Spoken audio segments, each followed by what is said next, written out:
Hello everyone and welcome to this special video, and in this particular video we'll be discussing a whole lot of things, and I will encourage you to either keep some sort of notebook or whatsoever you can use to recall most of the things we'll be mentioning here today. Alright, we want to look at the box model. We want to look at the box model. What is the box model and how can we apply it to our work? Now, every element you see is projected to be in form of a box in HTML. Let's say, for example, we have something like this, maybe a div here. Let's say I call this how. Then I have another div. I just want to copy. Okay, let me add a class because I want to use a class to be studying it. So this class we can call it, let's call it model. Let's just call it model. Remember, we can call it whatsoever we want. So I will just copy this and paste. I need like 4 of it to demonstrate what I want to do. Alright. Okay. Alright. Now let me change this to R. How are you? How are you? Okay, we can do away with the last one to still be okay. Alright. Now we go to the CSS. Let's see what we have on the browser first. We save and refresh. Find out that we actually have this. How are you? This is it. So let's apply what we have learned so far. So the first thing, I can come here and say dot model, which is the class we defined there. That dot model should be display inline block because I want it to be horizontally. All the right up there. Let's refresh. Let's see what we have. Okay, how are you? Now you know they are in various divs, although they have the same class. Yes, we can actually repeat classes, just that we cannot repeat IDs. But for classes, we can use classes in more than one place. I actually mentioned that during the selectors section of this video. All right. Then the next thing I will do will be to demonstrate the box I was actually talking about. You know, in a box we should have some sort of a border. A box should have a border. Then we can have a content inside of the box, and then we now have outside of that individual box. So the box in this case will be representing the border. So I can say give our border 6 pixels. And then the line there should be solid. It can also be dash, and then the color can be pink. Let's see what we have. Alright, let me refresh. So okay, you see each of them is being, since they are in a different div, they are being surrounded by 3 different boxes rather. Alright, so the next thing we'll begin to look at will be how can we create a space in between the content, being how in this case, and the box. That is where the concept of padding comes into play. Padding, that's where the concept of padding comes into play. So at this point I can apply padding of 20 pixels. Now let's see what we have. I'll refresh. So I want all of them to take the same effect at the same time, so that's why I'm giving them the same class, so that I don't have to do them one after the other. So the padding is the space between the content and the border. Between the content and the border. And in this case, we have succeeded in creating the padding for the 4 sides. What I mean by the 4 sides: the top, the right, the bottom, and of course the left. So once we apply one value like this in this line 3, just one like this, it is for the 4 side. That's for the border and as well as the padding. Now let me demonstrate something. Assuming I don't want the 4 side to have the same padding, so I can decide to say something like padding, then I will specify, is it top that I want? I can say padding top 20 pixel, then padding right, let's do padding right, also 20 pixel. Now let's see what we have. When I save my work, always remember to save your work and refresh. You find out that the padding is towards the top and the right, the top and the right.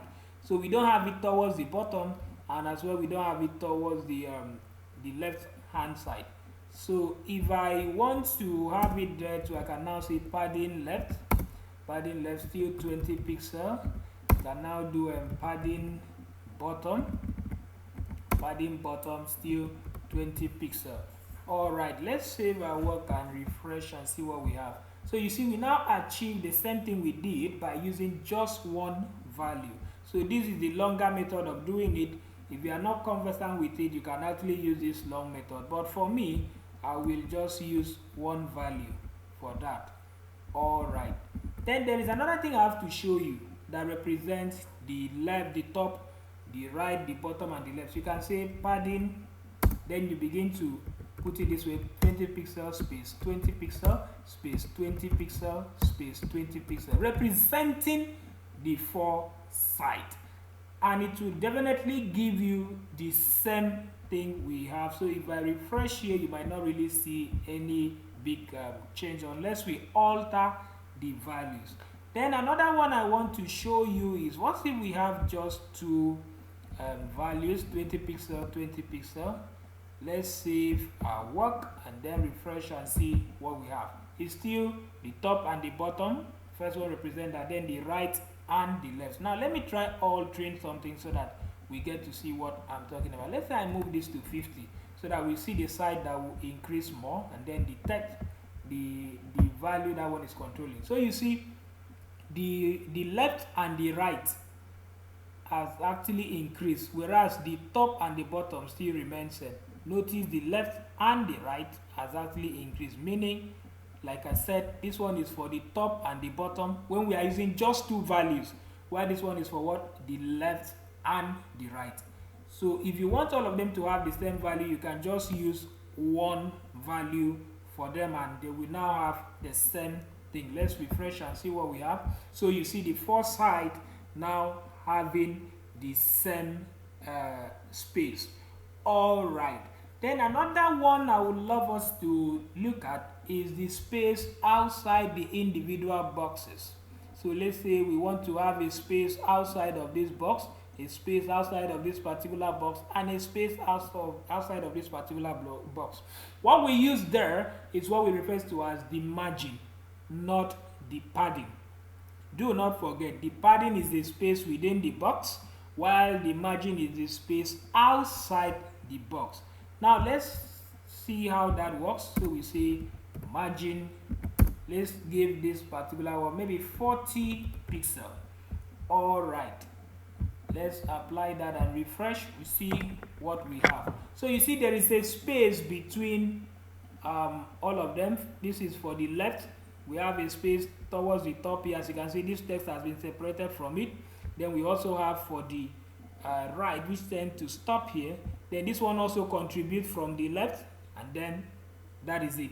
Then the same thing we did for the padding, where we have a situation whereby we have up to 4 values. We can also apply the same thing here. So in this case, if I do 40 pixel space 40 pixel, how many are there? 3 space 40 pixel. No, you will not notice any great change because it's still the same thing. It means the top, I've refreshed, the right, the bottom, and the left should carry the same design. You can actually try that at your own space. Now, how can we apply this to our project? All right. Now, I want to do away with this HTML special characters in which we saw here, using the knowledge of the box model we have actually learned today. So let's try building another project, and then we see how we can actually apply that here. And the first thing I will just come here and say li tag. You can say li tag. The li tag should have a margin. Wait, let me remove this first so that you see the effect of it. let me remove the special characters. You appreciate it better when you get to see how it is working, not just the tutor using assumption that you understand what I'm doing. So that is why I'm taking it step by step. All right, let's refresh and see what we have. All right, you see there is no space between them. The first thing I will do is to apply the inline block so that it will be horizontal inline or display rather, display inline block, display inline block. Now let's see what we have. Refresh. All right, so I can actually apply margin here. Say margin should be 10 pixel. Let's see what we have. I'll refresh. You see we actually have spaces in between them. All right, let's say we have maybe some sort of background picture for that UL tag. This is just for demonstration. I want to demonstrate how padding works there. All right, I can give it a background, let's say background color of let's try to give it a very light blue. From our knowledge of RGBA, then this should be okay. Then let's refresh and see what we have. I'll refresh. All right, now we now have margin in between each of them. Then what if I need padding, a space within this particular stuff? So let's apply it now and see what we have. So I can give it padding of 20 pixel. So we save our work and refresh and see what we have. Wow, you see the header section tends to be bigger, and then we have a space here.